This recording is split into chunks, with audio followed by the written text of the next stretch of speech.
So this is what you need to carry when you're coming to Cuba. A lot of people are asking whether you need an adapter or not, and you don't actually need an adapter. Okay, so I just brought an extension cable here.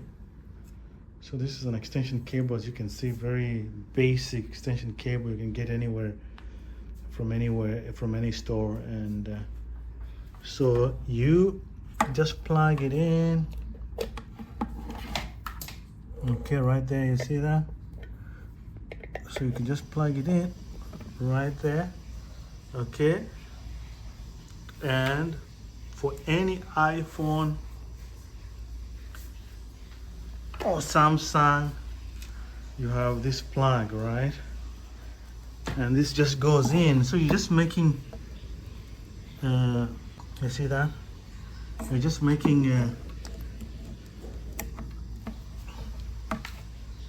there, you see? So this is the same plug you use at home, you know, for your iPhone or Samsung. For the Samsung people, Android phones, you have this. Cuba uses 240 volts or 220.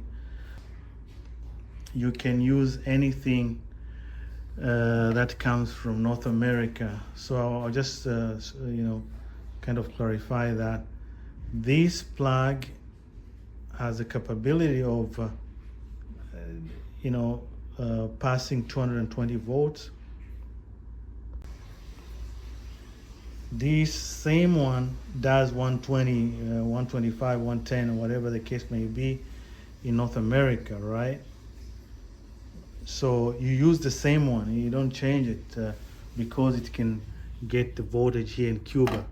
So if you're coming with a laptop, if you check the laptop has 240 volts. You can see here on the specifications, if you look at that, it will tell you how much it's able to take as input, right? So it will take anywhere between 100 to 240 volts. So since Cuba is 240 volts, 220, this will handle it. So this is the same power cord that comes with the laptops anywhere around the world. Okay, so you use it in North America, Canada, United States, anywhere in North America. But so I'll show you. You just plug that, okay, and then you plug that in.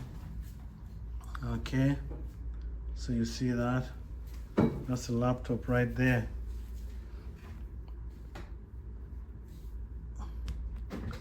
All right, that's the laptop right there.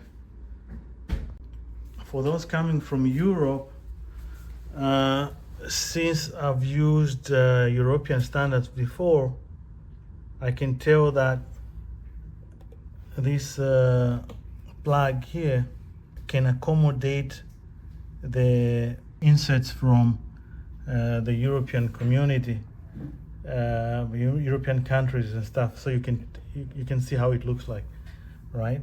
So, and that's 240, and you don't need anything extra to plug in. If you have any special needs, obviously you can do that. You can research that yourself. But I just wanted to make sure that people understand that. Make sure you check the rating. It's very, very important. If you don't know what the rating is, do not plug it in. Okay? If you do not know what the rating is, I repeat, do not plug it in, because you are going to destroy your electronics. Okay? Ask. You can ask anybody at the hotel that is savvy, you know, at electronic savvy or whatever you call it, and they will respond to you. They will tell you what to do and stuff like that. But you do not need to buy extra equipment as to bring down the voltage or to take the voltage up. You do not need to do that. The only thing you need is probably an adapter just to make multiple outlets, right? So you see, so this is just to make it multiple outlets. All right, you see that? Yeah. All right, so you have 3 right there, and then that goes into the wall. All right, so in short, make sure that before you plug in anything here, check the rating on your plugs, okay? Check the ratings on your plug. What I mean is that you check here. All right, this one, 240 or 110, okay? If you check this one too, it will show you.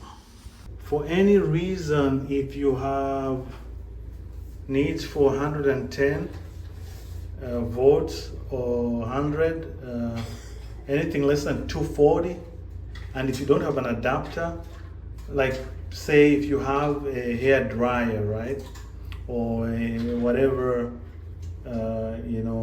shaving equipment that does not take 240, you can come and use it right here. Okay, so this one is 110. Okay, so you can see, I'll just zoom out. All right, you can see that this is 110 below, and this is 220 on top here.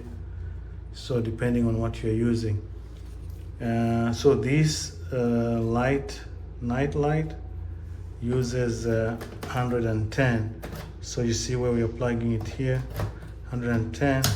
It's on, off. Okay. Do not plug this in the here. Okay. You don't put it on top here, because on top here is 220.